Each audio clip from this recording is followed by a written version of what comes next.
आपण compounds of कार्बनच्या compounds मध्ये carbon monoxide आणि कार्बन डायऑक्साईड असे दोन कंपाऊंड स्टडी करून राहिलेलो आहोत.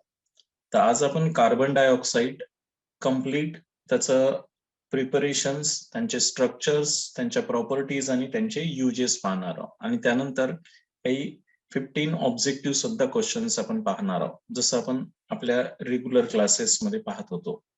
बघा आता कार्बन डायऑक्साईडचा आपण सुरुवातीला हा जो सेकंड आहे कंपाऊंड्स कार्बनचा, सुरुवातीला आपण कार्बन मोनोऑक्साईड स्टडी केला होता. आज आता आपण कार्बन डायऑक्साईड मध्ये कार्बन डायऑक्साईडचे प्रिपरेशन्स, स्ट्रक्चर, प्रॉपर्टीज आणि युजेस यांच्यावर फोकस करणार आहोत. तर सुरुवातीला आपण थोडक्यात इंट्रोडक्शन समजून घेऊ कार्बन डायऑक्साईडचं.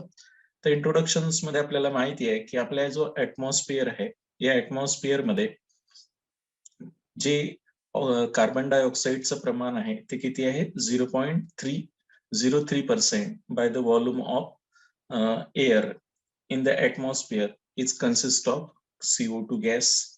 आपल्याला माहिती आहे की CO2 gas is very important gas in atmosphere. Atmosphere मधला हा सर्वात महत्वाचा गॅस आहे.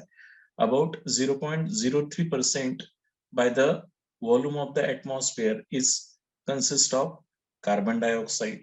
जवळपास 0.03% व्हॉल्यूम हे ऍटमॉस्फिअर मधलं कार्बन डायऑक्साईड मुळे आहे. त्यानंतर आपल्याला माहिती आहे की जी मेन प्रोसेस आहे प्लांट मधली, फोटोसिंथेसिस, ज्याच्यामुळं plant itself prepare its food is due to the carbon dioxide. आणि म्हणून plant utilize carbon dioxide for photosynthesis. Plant हे आपलं फूड प्रिपेअर करण्यासाठी कार्बन डायऑक्साईडचा यूज करत असतात. It is a greenhouse gas. तुम्हाला माहिती आहे की ऍटमॉस्फिअर मधलं जे टेम्परेचर आहे, हे जे टेम्परेचर इन्क्रीज होते हे कशामुळे होत असते? काही गॅसेस आहे जे सन पासून येणारी जी हीट एनर्जी आहे ती हीट एनर्जी ऍब्सॉर्ब करतात आणि त्यामुळं अर्थ सरफेसला गरम करतात. तर त्याच्यामुळे त्याला आपण ग्रीन हाऊस इफेक्ट म्हणत असतो. तर हे सुद्धा कार्बन डायऑक्साईड त्यातला एक मेन गॅस आहे. त्यामुळं कार्बन डायऑक्साईड खूप साऱ्या प्रोसेसमध्ये आपला रोल प्ले करत असतो. त्याच्यामुळे आपल्याला त्यांचे प्रिपरेशन्स, त्यांचे structure, property as in uses सुद्धा आपल्याला स्टडी करायचे आहेत. आता बघा, जसं आपण प्रिपरेशन्स मध्ये कार्बन डायऑक्साईडच्या प्रिपरेशन्स आपण 3 प्रकारे करणार आहोत. एक आहे कंबशन्स ऑफ कार्बन आणि हायड्रोकार्बन. सुरुवातीला कंबशन्स करणार आहोत. कंबशन्स करणे म्हणजेच काय करणे? बर्निंग करणे. कार्बन किंवा हायड्रोकार्बनला आपण बर्न करणार आहोत. सेकंड प्रोसेस आहे लॅब मेथड, जिथं आपण कार्बोनेट किंवा बायकार्बोनेट जे सॉल्ट आहे त्यांचं ऍसिड सोबत हिटिंग करू. लॅबोरेटरीमध्ये कार्बन डायऑक्साईड तयार करण्याची प्रोसेस आहे. आणि कमर्शियल मेथड आहे. कमर्शियल मेथड म्हणजे ज्या पद्धतीनं आपण स्वस्त पद्धतीनं जास्तीत जास्त प्रकारे कार्बन डायऑक्साईड तयार करतो, ते आहे बाय हिटिंग मेटल कार्बोनेट्स. आपण मेटल कार्बोनेट्सला हिट करणार आहोत. मेटल कार्बोनेट म्हणजे कॅल्शियम कार्बोनेट असेल, झिंक कार्बोनेट असेल, क्युप्रिक कॉपर कार्बोनेट्स असेल, तर यांना हिट करून सुद्धा यांच्यापासून कार्बन डायऑक्साईड तयार केला जाऊ शकते. तर आता वन बाय वन एक एक मेथड आपण कम्प्लीट समजून घेऊ. सर्वात पहिली प्रिपरेशनची मेथड आहे कंबशन ऑफ कार्बन. बघा, आपण कार्बनचं कंबशन करणार आहोत बाय युझिंग ऍटमॉस्फेरिक एअर किंवा एअर ऑक्सिजन. एअर मधलं ऑक्सिजन यूज करू शकता तुम्ही किंवा ऍटमॉस्फेरिक एअर सुद्धा यूज करू शकता कंबशन करण्यासाठी, आहे की नाही? आणि म्हणून carbon dioxide can be prepared. जेव्हा आपण कार्बन डायऑक्साईड तयार करणार आहोत तर कार्बनची ट्रीटमेंट आपण कोणासोबत करू? ऑक्सिजन सोबत करू, आहे की नाही? आणि कार्बनची ट्रीटमेंट जेव्हा आपण ऑक्सिजन सोबत करू तर त्यावेळेस जो गॅस तयार होईल, बघा इथे ट्वाइस कार्बन सॉलिड घेतला आपण, हे कार्बनची ट्रीटमेंट आपण कोणासोबत केली? ऑक्सिजन गॅस सोबत केली, एअर मधल्या ऑक्सिजन गॅस सोबत. तर कार्बन डायऑक्साईड तयार होईल. आता बेसिकली हे जी रिएक्शन्स आहे यानंतर आपण जे फ्युएल घेऊ शकतो, फ्युएल मध्ये मिथेन गॅस जर घेतला आपण आणि यांचं सुद्धा एअर मधल्या ऑक्सिजन सोबत काय केलं? बर्निंग केलं आपण, आहे की नाही? तर हे सुद्धा रिएक्शन्स मध्ये जेवढेही कार्बन असतील ते कार्बन डायऑक्साईड मध्ये कन्वर्ट होतील. आपल्याला हेच तयार करायचं आहे. आणि हायड्रोजन्स कशामध्ये कन्वर्ट होईल, वॉटरमध्ये. तर इथे 4 हायड्रोजन्स आहे, त्यामुळे ट्वाइस H2O, 4 हायड्रोजन्स या प्रकारे निघून जाईल. तर अशा प्रकारे आपण कार्बन डायऑक्साईड तयार करू शकतो. इथे ऑक्सिजन बॅलन्स करणं आहे आपल्याला. इकडे 4 ऑक्सिजन आहे, इकडे 2 आहे, त्याच्यामुळे इथे ट्वाइस करावं लागेल. तर अशा प्रकारे तसंच तुम्ही जर C3H8 प्रोपेन घेतला असता, काय घेतला असता, प्रोपेन. प्रोपेन या कार्बनला आपण जर ऑक्सिजन सोबत कंबशन केलं असतं, बर्न केलं असतं एअर सुटल्या ऑक्सिजन सोबत, तर यामध्ये थ्राईस कार्बनचं कन्व्हर्शन होतं थ्राईस कार्बन डायऑक्साईड गॅसमध्ये. हायड्रोजन आपल्यापाशी 8 आहे, त्याच्यामुळे 4 H2O मॉलिक्यूल मध्ये याचं कन्व्हर्शन झालं असतं. त्याच्यामुळे इकडे हे 6 आणि हे 4 10 ऑक्सिजन आहेत, म्हणून इथे 5 O2 आपल्याला करावं लागलं असतं बॅलन्स साठी. अशा प्रकारे आपण हायड्रोकार्बन, हे जे हायड्रोकार्बन कंपाऊंड्स आहे म्हणजे मिथेन आहे किंवा प्रोपेन आहे, असे जे हायड्रोकार्बन आहे यांना सुद्धा एअर मधल्या ऑक्सिजन सोबत बर्न करून काय प्रोड्यूस करू शकतो, कार्बन डायऑक्साईड तयार करू शकतो. तसंच आपण कार्बनला सुद्धा आपण बर्न करू शकतो एअर मधल्या ऑक्सिजन सोबत आणि कार्बन डायऑक्साईड तयार होते. तर अशा हे कार्बन डायऑक्साईड तयार करण्याच्या अलग अलग काय मेथड्स आहेत, है ना. तर पहिली जी मेथड आपण समजून घेऊन राहिलो ती आहे कंबशन्स ऑफ कार्बन्स, है ना. कार्बनचं कंबशन्स. त्यानंतर हायड्रोकार्बन्स मध्ये आपण इथे एक्झाम्पल मध्ये मिथेन घेतलाय आणि मिथेनचं जर आपण एअर मधल्या ऑक्सिजन सोबत हिटिंग केलं तर आपल्याला काय भेटणार आहे, कार्बन डायऑक्साईड प्लस वॉटर भेटल. तसंच दुसरी जी मेथड आहे ती आहे आता लॅबोरेटरी मेथड. लॅबोरेटरीमध्ये आपण by action of carbonates and bicarbonate with dilute acids, जर आपण ऍसिड सोबत जर यांची हिटिंग केली, बरोबर आहे, कोणाची, कार्बोनेट्स आणि बायकार्बोनेट्स. म्हणून आता आपण नेक्स्ट पाहणार आहोत की preparations of carbon dioxide by heating the carbonates and bicarbonate with diacid म्हणजे डायल्यूट ऍसिड HCl सोबत जर रिएक्शन्स केली. जसं कार्बोनेट घेऊ आता आपण, कॅल्शियम कार्बोनेट जर घेतला आपण आणि कॅल्शियम कार्बोनेटची रिएक्शन जर आपण कोणासोबत केली, HCl सोबत केली, तर तुम्हाला माहिती आहे की हे जे कॅल्शियम डायपॉझिटिव्ह आयन्स असतात, कॅल्शियम डायपॉझिटिव्ह आयनची टेंडन्सीज आहे की त्यामधलं कॅल्शियम कसं आहे, डायपॉझिटिव्ह स्टेट मध्ये आहे, बरोबर आहे. यामध्ये कॅल्शियम कोणत्या स्टेट मध्ये आहे, डायपॉझिटिव्ह स्टेट मध्ये आहे. तो कॅल्शियम काय करेल, त्या HCl सोबत कंबाईन होईल लॅबोरेटरी मधल्या, आहे की नाही, आणि यांच्यासोबत कंबाईन होऊन calcium chloride plus carbon dioxide plus water तयार करेल. ठीक आहे. तसंच तुम्ही सोडियम कार्बोनेट घेऊ शकता. आता सोडियम कार्बोनेट जर घेतला तर आपल्याला फॉर्म्युल्यामध्ये इथे टॉईस घ्यावं लागेल, बाकी काहीच नाही, आहे की नाही. तर हे सिंगल मॉलिक्यूल आहे, तर इथे आपल्याला काय घ्यावं लागेल, टॉईस घ्यावं लागेल. जसं इथे तुमच्या लक्षात येत असेल तर फॉर्म्युल्यामध्ये Na2CO3 करावं लागेल, है ना. तर असं केल्यानंतर इथे NaCl भेटल, CO2 तयार होईल आणि H2O लिबरेट होईल. तर अशा प्रकारे आपण काय तयार करू शकतो, कार्बन डायऑक्साईड तयार करू शकतो. फायनली आपण सोडियम बायकार्बोनेट सुद्धा जर घेतलं तरी ही रिएक्शन्स याच प्रकारे होईल. सोडियम बायकार्बोनेटची रिएक्शन्स आपण HCl सोबत जर केली तर सोडियम क्लोराईड तयार होईल, कार्बन डायऑक्साईड प्लस वॉटर. या प्रकारे आपण कार्बन डायऑक्साईड लॅबोरेटरीमध्ये तयार करू शकतो. फायनली जेव्हा आपण by heating the metal carbonates, आपण मेटल कार्बोनेटला हिटिंग करून सुद्धा काय करू शकतो, कार्बन डायऑक्साईड तयार करू शकतो. हे सर्वांच्या लक्षात येऊन राहिलं असेल आपण रिएक्शन्स मध्ये काय केलं आहे ते, बरोबर आहे. तर आता कॅल्शियम कार्बोनेटला जर हिट केलं तर यांच्यापासून काय होणार आहे, कॅल्शियम ऑक्साईड प्लस CO2 असं लिबरेट होईल. त्याच्यानंतर झिंक कार्बोनेट घेतला इथे आपण, तर इथे झिंक ऑक्साईड आणि CO2 तयार होऊन जाईल. तसंच आपण जर फायनली रिएक्शन्स करत असताना, आहे की नाही, कॉपर कार्बोनेट जरी घेतला तरी यांना हिटिंग केल्यानंतर कॉपर ऑक्साईड आणि कार्बन डायऑक्साईड, या प्रकारे आपण प्रत्येक मेथड मध्ये काय करतो, या कार्बोनेट सॉल्टचं, हे जे कॅल्शियम कार्बोनेट आहे, कोणता, कॅल्शियम कार्बोनेट असेल किंवा झिंक कार्बोनेट असेल, आहे की नाही, या सर्व कार्बोनेट सॉल्टचं हिटिंग करून आपण यांच्यापासून oxide plus carbon dioxide, cupric carbonates घेतला आपण, या सर्व कार्बोनेटला आपण हीट जर केलं तर आपल्याला कार्बन डायऑक्साईड हा बाय प्रॉडक्ट भेटेल, म्हणजे प्रिपरेशन ऑफ कार्बन डायऑक्साईड मध्ये कार्बन डायऑक्साईड तयार होईल with liberation of metal gas. This is the commercial scale preparations of carbon dioxide. हे कमर्शियल स्केल प्रिपरेशन आहे कार्बन डायऑक्साईडचं. आपण जनरली आपल्या एनसीईआरटीच्या बुक्स मध्ये फक्त लाईमस्टोन पासूनच दिलेलं आहे. लाईमस्टोन म्हणजे कॅल्शियम कार्बोनेट पासून, आहे की नाही. तर आपल्याला लक्षात आलं पाहिजे की आपण कोणत्याही सॉल्टला, जर कॅल्शियम सॉल्टला कॅल्शियम कार्बोनेट असो, झिंक कार्बोनेट असो किंवा कॉपर कार्बोनेट असो, कोणत्याही सॉल्टला जर आपण हीट केलं तर यांच्यापासून मेटल ऑक्साईड आणि कार्बन डायऑक्साईड काय होत असतो, तयार होत असतो. ठीक आहे. त्याच्यानंतर आपण यांच्या काय पाहणार आहोत, स्ट्रक्चर ऑफ CO2. आता स्ट्रक्चर खूप महत्वाचं असतं. याच्यावर आपण जे आता समोर ऑब्जेक्टिव्ह पाहणार आहोत तेही आपल्याला लक्षात येईल. म्हणजे जवळपास आपण 15 ते 17 ऑब्जेक्टिव्ह याच्यावर आपण तयार केलेलेच आहेत. ते तुम्हाला हेच समजल्यानंतर त्याच्यावरचे आन्सर देता येईल. ठीक आहे.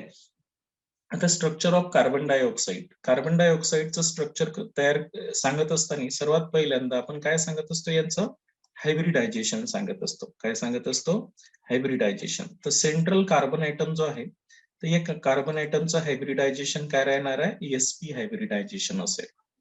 आता हे जे कार्बन डायऑक्साईड आहे यामध्ये एक सिग्मा बॉन्ड आहे हा वाला, हा सुद्धा डबल बॉन्ड पैकी एक सिग्मा बॉन्ड आहे.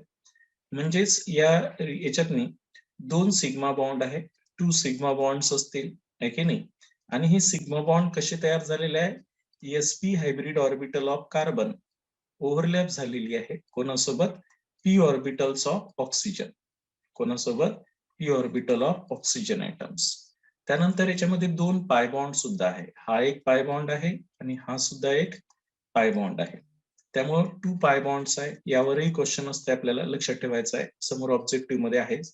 तर 2 पाय बॉन्ड्स याचे कसे तयार झालेले आहे, कार्बनची p ऑर्बिटल्स आणि ऑक्सिजनची सुद्धा p ऑर्बिटल, म्हणजे p पाय टाइप ऑफ बॉन्डिंग ऑर्बिटल. म्हणजे कार्बनची p ऑर्बिटल आणि ऑक्सिजनची सुद्धा p ऑर्बिटल्स यांच्यामध्ये काय झालंय, ओव्हरलॅपिंग झालेलं आहे आणि 2 पाय बॉन्ड्स p पाय टाइप ऑफ बॉन्डिंग तयार झालेली आहे. त्यानंतर हे जे sp हायब्रिडायझेशन असल्यामुळं याचा जो शेप आहे तो आहे लिनियर शेप आहे.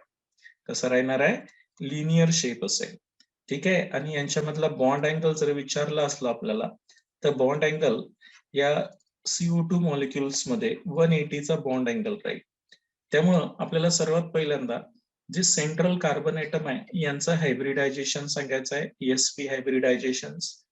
यांच्यामध्ये 2 सिग्मा बॉन्ड्स आणि 2 पाय बॉन्ड्स आहेत. 2 sigma bonds sp hybrid orbital कार्बनची आणि p ऑर्बिटल ऑक्सिजनची ओव्हरलॅपिंग होऊन तयार होत असते. आणि जे 2 पाय बॉन्ड तयार होत असतात ते p पाय टाइप ऑफ ओव्हरलॅपिंग होऊन तयार होत असते. आणि जे शेप येत असते sp हायब्रिडायझेशन मुळे, due to the sp hybridization the shape of the molecule is linear in shape and the bond angle is 180. आणि यांच्यामधला बॉन्ड अँगल कितीचा असणार आहे, 180 चा राहणार आहे. इथपर्यंत क्लिअर झालं मी काय सांगितलंय ते. त्याच्यामुळे आपण 1 बाय 1 थेरॉटिकली याची माहिती पहिल्यांदा समजून घेऊ काय म्हणणं आहे ते. त्याच्यामुळे carbon atoms undergo sp hybridisation. प्रत्येक कार्बन याच्यातला जो कार्बन ॲटम असतो सेंट्रल ॲटम त्याचं sp हायब्रिडायझेशन असते. 2 sigma bonds with 2 oxygen atom by sp-p overlap, मी आता सांगितलंय. while other 2 electrons of the carbon atoms are involved in p पाय bonding with the oxygen atoms. उरलेले जे 2 कार्बन मधले इलेक्ट्रॉन्स असतात ते त्यांच्या p ऑर्बिटल्स ह्या ऑक्सिजनच्या p ऑर्बिटल सोबत पाय बॉन्ड तयार करण्यासाठी वापरतात. This result in the linear molecule. त्याच्यामुळे मॉलिक्यूलचा शेप लिनियर होत असतो. and the CO bond angle is equal to 115 picometers and it is non-dipole moment with non-dipole moment. बघा मी आता जे सांगितलेलं आहे तीच इन्फॉर्मेशन इथे आपण या मॅटर मध्ये लिहिलेली आहे. मी सांगितलंय की इथे जे 2 सिग्मा बॉन्ड्स तयार होत असतात, हा एक सिग्मा बॉन्ड कार्बन ऑक्सिजन मध्ये आणि हा एक सिग्मा बॉन्ड, हे जे 2 सिग्मा बॉन्ड तयार होत असतात त्यामध्ये कार्बनची sp हायब्रिड ऑर्बिटल आणि ऑक्सिजनची p ऑर्बिटल्स हे ओव्हरलॅपिंग होऊन तयार होत असतात. असे 2 सिग्मा बॉन्ड जे आहेत ते sp-p ओव्हरलॅपिंग होऊन तयार होत असतात. आता हे जे 2 पाय बॉन्ड तयार झालेले आहेत हे जे दोन पाय बॉन्ड तयार झालेला आहे, डबल बॉन्ड जो आहे ते पाय बॉन्ड कसा तयार झालेला आहे? नॅचरली पाय बॉन्ड जो तयार होत असतो तो 2 पाय बॉन्ड्स यांच्यामधले जे तयार होत असतात ते बेसिकली कसे तयार झालेले आहे? कार्बनची जी अनहायब्रिडाइज पी ऑर्बिटल आहे, म्हणजे पी ऑर्बिटल कार्बनची, आणि ऑक्सिजनची जी अनहायब्रिडाइज पी ऑर्बिटल्स आहे यांच्यामध्ये पी पाय टाइप ऑफ ओव्हरलॅपिंग झालेली आहे. त्यानंतर हे जो सेंट्रल एसपी हायब्रिडायझेशन असल्यामुळे या मॉलिक्युलचा शेप लिनियर शेप तयार होतो. कोणता तयार होतो? लिनियर शेप, म्हणजे याची जॉमेट्री लिनियर शेप येते.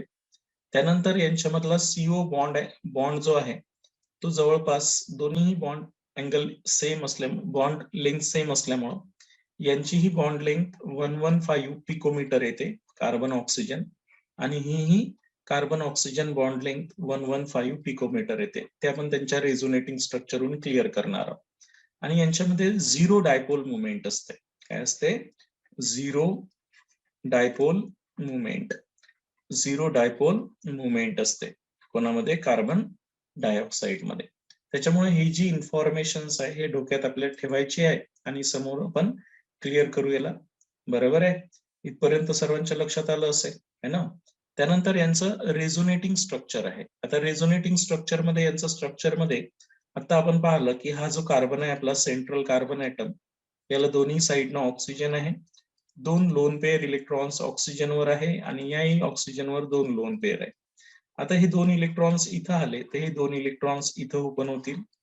त्याच्यामुळे आपल्याला एक रेझोनेटिंग स्ट्रक्चर तयार होईल. हा ऑक्सिजन ट्रिपल बॉन्ड तयार करेल आणि हा ऑक्सिजन आता सिंगल बॉन्डेड होईल. त्याच्यावर असे लोन पेअर इलेक्ट्रॉन्स तयार होतील, कारण हे 2 इलेक्ट्रॉन्स इकडे शिफ्ट झाले आणि इलेक्ट्रॉन्स इकडून शिफ्ट झाल्यामुळे याच्यावर काय येणार आहे? असा पॉझिटिव्ह चार्ज आहे. बरोबर आहे? आता हे पुन्हा रिव्हर्सही होऊ शकते. म्हणजेच आता हे जे 2 इलेक्ट्रॉन्स आहे इकडेही शिफ्ट करू शकतो आणि हे 2 इलेक्ट्रॉन्स याही साइडनं शिफ्ट करू शकतो. त्याच्यामुळे हे स्ट्रक्चर आपल्याला असंही बनवू शकते. इकडल्या ऑक्सिजनवर आता निगेटिव्ह चार्ज येईल, कार्बन इकडून ट्रिपल बॉन्ड ऑक्सिजनवर पॉझिटिव्ह चार्ज येईल. त्याच्यामुळं आपण म्हणूनच सांगतो की हे दोन्हीही जे बॉन्ड आहेत हे आयडेंटिकल बरं आहेत. 115 पिकोमीटर हा सुद्धा तेवढाच आहे आणि हा सुद्धा 115 पिकोमीटर आहे.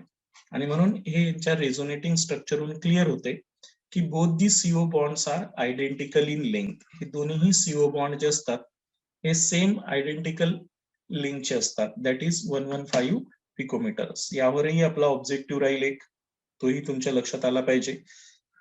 ठीक आहे? त्याच्यामुळे हे त्यांचं रेझोनेटिंग स्ट्रक्चर आपण इथे काढलेलं आहे. त्यानंतर नेक्स्ट पॉइंट आपल्याला लक्षात ठेवायचा आहे स्ट्रक्चर नंतर यांच्या properties. Properties of carbon dioxide.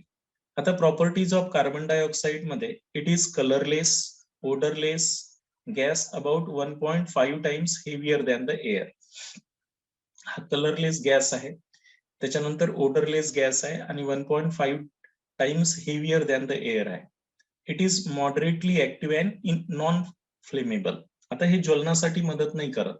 आपल्याला माहिती आहे की कार्बन डायऑक्साइड जर जास्त तयार झाला तर तिथं आग लागणार नाही. बरोबर आहे? कारण carbon dioxides are non flammable gas आहे, मॉडरेटली रिएक्टिव्ह आहे आणि it is non flammable. It has no electrical dipole movement. त्याची डायपोल मुवमेंट 0 असते. It's low solubility in water. Solubility यांची वॉटरमध्ये खूप कमी आहे. Immense biological and geological chemical importance. आता आपल्याला माहिती आहे की तुम्ही जर यांची वॉटर सोबत रिएक्शन्स केली तर हा डायबेसिक ऍसिड आहे. कसा आहे? डायबेसिक ऍसिड आहे. म्हणजे काय बरं डायबेसिक ऍसिड म्हणजे? जसं कार्बन डायऑक्साइड हे नॉन मेटलचा ऑक्साईड आहे आणि नॉन मेटलचा ऑक्साईड असल्यामुळे तो ऍसिडिक राहणारच आहे. कारण ज्यांना आपण वॉटरमध्ये डिझॉल्व्ह केलं, आपल्याला माहिती आहे की आपण वॉटरमध्ये एखाद्या कंपाऊंडला डिझॉल्व्ह केलं तर याच्यापासून असं आपल्याला कार्बोनिक ऍसिड तयार होईल. काय तयार होईल? कार्बोनिक ऍसिड तयार होईल, H2CO3. काय म्हणतो आपण? Carbonic acid. आता हा जो कार्बोनिक ऍसिड आहे हा डायबेसिक ऍसिड आहे. म्हणून याला आपण जेव्हा कोणत्याही नॉन मेटलचा ऑक्साईड जो असतो, बघा लक्षात ठेवायचा, नॉन मेटलचे ऑक्साइड्स हे कसे असतात? ऍसिडिक ऑक्साईड असतात. कसे असतात? ऍसिडिक ऑक्साईड असतात. त्याच्यामुळं कार्बन डायऑक्साइड हा नॉन मेटलचा ऑक्साईड आहे, त्याच्यामुळे तो ऍसिडिक ऑक्साईड राहील. जेव्हा आपण वॉटरमध्ये डिझॉल्व्ह तयार करू आपण तर कार्बोनिक ऍसिड तयार होईल.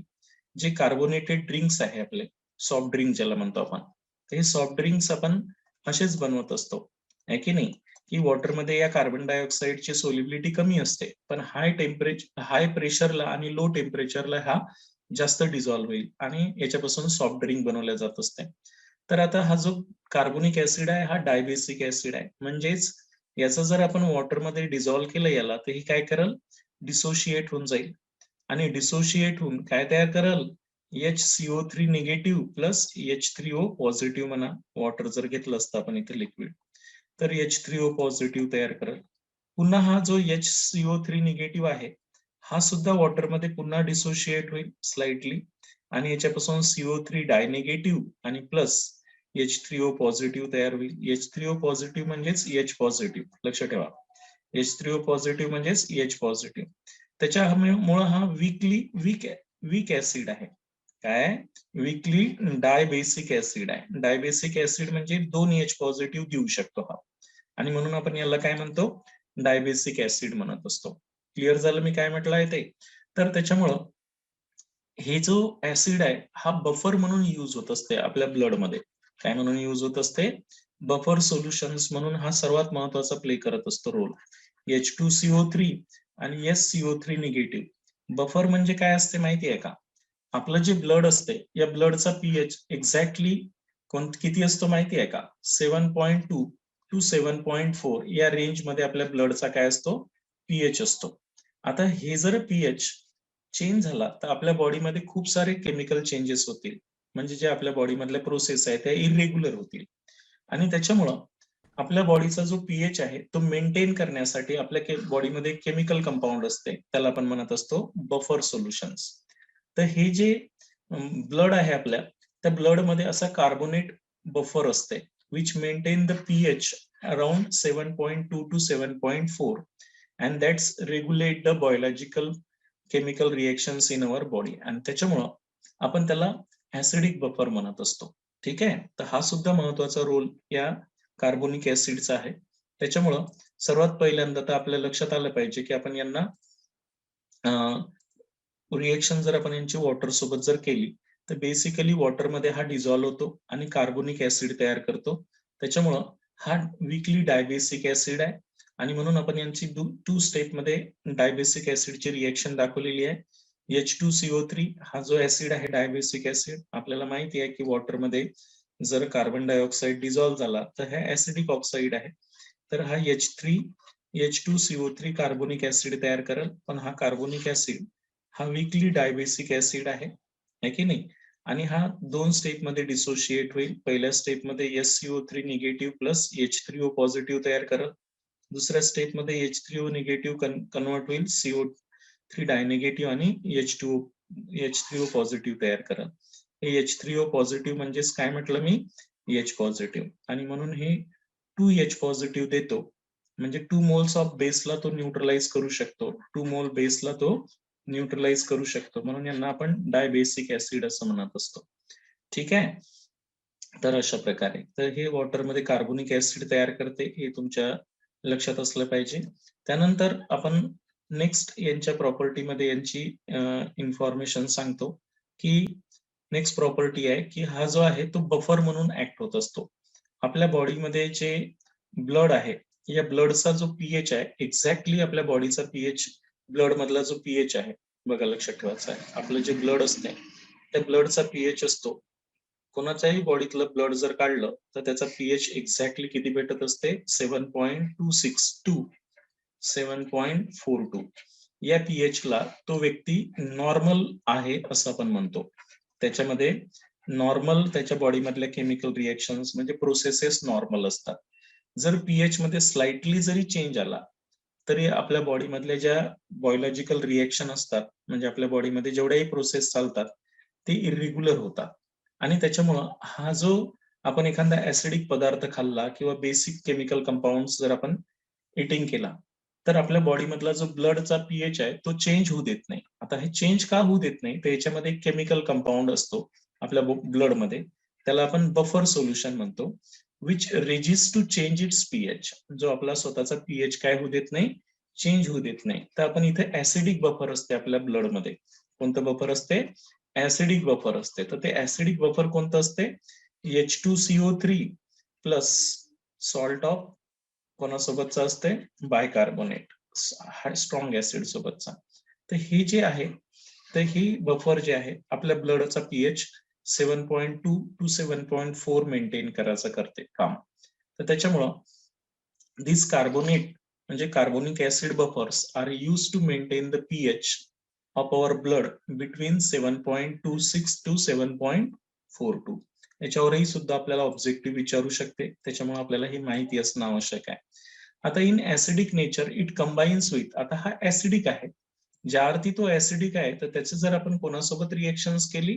बेस सोबत. आता बेस म्हणजे कोणते घेतो आपण? इथे जसं कॅल्शियम हायड्रॉक्साईड घेतला आणि कार्बन डायऑक्साईड घेतला तर सॉल्ट प्लस वॉटर तयारच झालं पाहिजे. न्यूट्रलायझेशन रिएक्शन म्हणतो. तुम्ही असं काही नाही, इथे सोडियम हायड्रॉक्साईडची रिएक्शन जरी घेतली असते, कोणाची? सोडियम हायड्रॉक्साईडची रिएक्शन्स आपण कार्बन डायऑक्साईड सोबत जरी केली बघा, तर नॅचरली याही रिएक्शन्स मध्ये तुमच्या लक्षात येईल की सोडियम हायड्रॉक्साईडची रिएक्शन जर आपण कोणासोबत केली? कार्बन डायऑक्साईड, तर आपल्याला काय तयार होईल? सोडियम कार्बोनेट तयार होईल, Na2CO3. त्याच्यामुळे मला इथे टॉईस घ्यावं लागेल, plus water, salt plus water. असं तुम्ही कोणताही बेस घ्या, हा ऍसिड आहे याच्याहून प्रूव्ह होते. कोण? Carbon dioxide. आणि यांच्यापासून salt, sodium carbonate, salt plus water तयार होईल. याला आपण न्यूट्रलायझेशन रिएक्शन्स म्हणतो. त्याच्यामुळे ऍसिडिक नेचर जे आहे कोणाचं? कार्बन डायऑक्साईडचं, हे आपण त्याला वॉटरमध्ये डिझॉल्व्ह करून त्याच्यापासून ऍसिड तयार होतेच. कोणता? H2CO3, carbonic acid. पण त्याची जर आपण एखाद्या बेस सोबत जरी रिएक्शन्स केली तर तो काय प्रोड्यूस करते? Salt plus water. त्याच्यावरूनही प्रूव्ह होते की हा कार्बन डायऑक्साईड कसा आहे? ऍसिडिक आहे, कारण तो बेस सोबत रिएक्शन्स करून सॉल्ट प्लस वॉटर प्रोड्यूस करू शकतो. तर ही यांची जी रिएक्शन्स आहे ती लक्षात ठेवायची होती आपल्याला. त्याच्यानंतर नेक्स्ट आपण ऑब्जेक्टिव्ह समोर येणारच आहोत. त्याआधी आपल्याला पूर्ण यांच्या प्रॉपर्टी क्लिअर करायच्या आहे. इन फोटोसिंथेसिस, जेव्हा फोटोसिंथेसिस प्रोसेस घडते त्यावेळेसही कार्बन डायऑक्साईड युटिलाइज केलं जात असते, आहे की नाही? जे प्लांटचं फूड मटेरियल आहे ना, ते तयार करण्यासाठीही कार्बन डायऑक्साईड यूज होत असतो. In photosynthesis the green plants remove carbon dioxide from the atmosphere. Atmosphere मधला जो कार्बन डायऑक्साईड आहे ते ग्रीन प्लांट काय करत असतात? फोटोसिंथेसिस प्रोसेस मध्ये रिमूव्ह करतात and converted into the carbohydrates and glucose. जसं आपला कार्बन डायऑक्साईड आहे आणि वॉटर यांची रिएक्शन्स लाईटच्या प्रेझेन्स मध्ये, सनलाईटच्या प्रेझेन्स मध्ये जर झाली, ते डायग्राम दिसतेच तुम्हाला. In the presence of chlorophyll, कोणाच्या प्रेझेन्स मध्ये? क्लोरोफिल, ग्रीन पिगमेंट जे झाडातलं असते त्यांच्या प्रेझेन्स मध्ये. तर this carbon dioxide is converted into the glucose plus H2O plus O2 gas release होईल. This process plant makes the food. त्याच्यामुळे या प्रोसेस मध्ये प्लांट आपलं फूड तयार करतात देमसेल्व्स, है ना? तर हे स्वतःच आपलं फूड तयार करू शकतात कार्बन डायऑक्साईड ऍटमॉस्फिअर मधला घेऊन, आणि as well as the food for the animals or human beings. आणि तेच मग आपणही आपलं फूड म्हणून यूज करतो, प्लांट किंवा जे काही फूड मटेरियल्स आहेत त्यांना. तर त्याच्यामुळे ही फोटोसिंथेसिस प्रोसेस, ज्या प्रोसेसमध्ये ऍटमॉस्फिअर मधला कार्बन डायऑक्साईड रिमूव्ह होते आणि या कार्बन डायऑक्साईड पासून ग्लुकोज तयार केल्या जात असते, जे प्लांट मटेरियल आपलं स्वतःचं फूड म्हणून यूज करत असते. ठीक आहे? And that plant also eaten by the animals, म्हणून आपणही त्याला फूड मटेरियल म्हणून यूज करतो. क्लिअर झालं मी काय सांगितलं आहे ते? तर अशा प्रकारे त्यानंतर नेक्स्ट आपण यांच्यामधली जी नेक्स्ट प्रोसेस पाहणार आहोत, बघा लक्षात ठेवायचं आहे, ती आहे आता जी कॉन्सन्ट्रेशन आहे एअर मधलं. आता त्याला आपण ग्रीन हाऊस गॅसही म्हणतो. काय म्हणतो? Green house gas. कशाला म्हणतात बरं ग्रीन हाऊस गॅस? माहिती आहे ना तुम्हाला? ऑलरेडी आपण 9-10 पासून हे पूर्ण स्टडी करत आहोत की ही जी आपली अर्थ आहे की नाही, अर्थ सरफेसवर जी काही गॅसेस आहे की नाही, जसं मिथेन गॅस आहे, ही आपण ग्रीन हाऊस गॅस म्हणतो. कार्बन डायऑक्साईड आहे की नाही, N2O आहे, नायट्रोजन ऑक्साइड्स, आणि वॉटर स्टीम म्हणजेच वेपर, वॉटर वेपर्स, हे जे सन पासून येणारी जी लाईट आहे, हे लाईट हे गॅसेस ऍटमॉस्फिअर मधले काय करतात, ऍब्झॉर्ब करतात. And the temperature of the atmosphere is increase. या ऍटमॉस्फिअरचं टेम्परेचर काय करते, इन्क्रीज करतात. The gas which warm the atmosphere around the earth which is called as greenhouse gas. त्यांना आपण काय म्हणतो, ग्रीन हाऊस गॅस म्हणत असतो.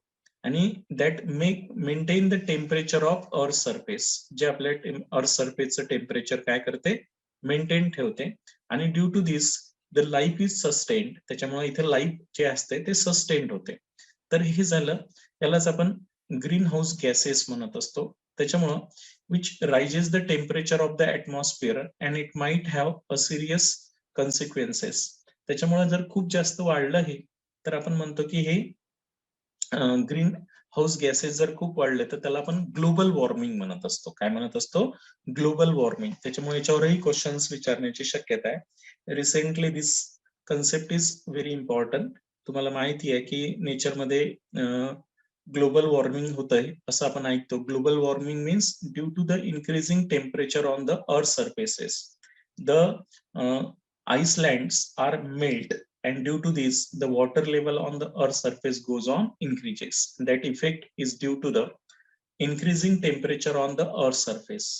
And this temperature increase is due to the greenhouse gases. And such effect which are very harmful for the Earth's surface. त्याच्यामुळे आपण काय म्हणतो की हे जे ग्रीन हाऊस गॅसेस आहे, तर हे जर कमीत कमी ऍटमॉस्फिअर मध्ये सोडले गेले तर त्याच्यामुळं कमीत कमी ऍटमॉस्फिअरचं टेम्परेचर इन्क्रीज होईल आणि त्याच्यामुळं आपल्या टेम्परेचर नेचर मधलं काय राहील, मेंटेन राहील. फायनली आपण याचे युजेस पाहणार आहोत. युजेस ऑफ कशाचे युजेस स्टडी करायचे आता आपल्याला, कार्बन डायऑक्साईडचे. फायनली तर युजेस मध्ये it is use for manufacturing of, जसं आपण सॉफ्ट ड्रिंक्स म्हणतो, एरिएटेड ड्रिंक जे असतात, जसं कोका कोला आहे, थम्सअप आहे, स्प्राईट आहे, यांच्यामध्ये आपण कार्बन डायऑक्साईड डिझॉल्व्ह केलेलं असते. तर हे एरिएटेड ड्रिंक्स ज्याला म्हणतात आहे की नाही, किंवा कार्बोनेटेड ड्रिंक्स म्हणतो आपण, ते तयार करण्यासाठी कार्बन डायऑक्साईडचा यूज होत असते. It is use for manufacturing of the soda, washing soda वगैरे, सॉल्व्हेम अमोनिया प्रोसेसनुसार आपण हे तयार करत असतो. It is use as a refrigerant under the commercial name dry cold. Dry cold म्हणून याचं कमर्शियल नाव आहे, जे आपण कमर्शियली याचा यूज करतो रेफ्रिजरिएंट म्हणून. It is use as A fire extinguisher. हे जे आग विझवण्यासाठी जे आपण पाहतो रेड कलरचा जो एक सिलेंडर असते, त्याच्यात ड्राय CO2 भरलेला असतो. आणि dry CO2 are non inflammable, that's why it is use for the fire extinguisher. त्याच्यानंतर जेव्हा आपण कार्बन डायऑक्साईड थंड करतो तर ते आईस मध्ये कन्वर्ट होते. त्याला म्हणत असतो आपण ड्राय आईस. काय म्हणतो, ड्राय आईस. आणि म्हणून this dry ice are use for the refrigerant. हे रेफ्रिजिरियंट म्हणून यूज होत असते, which is use for cooling in ice cream and frozen foods. यांच्यामध्ये आपण यांचा यूज करत असतो. त्याच्यानंतर the substantial amount of carbon dioxide use for the manufacturing of urea. Urea नावाचा जो केमिकल कंपाऊंड आहे तोही तयार करण्यासाठी आपण यांचा यूज करत असतो.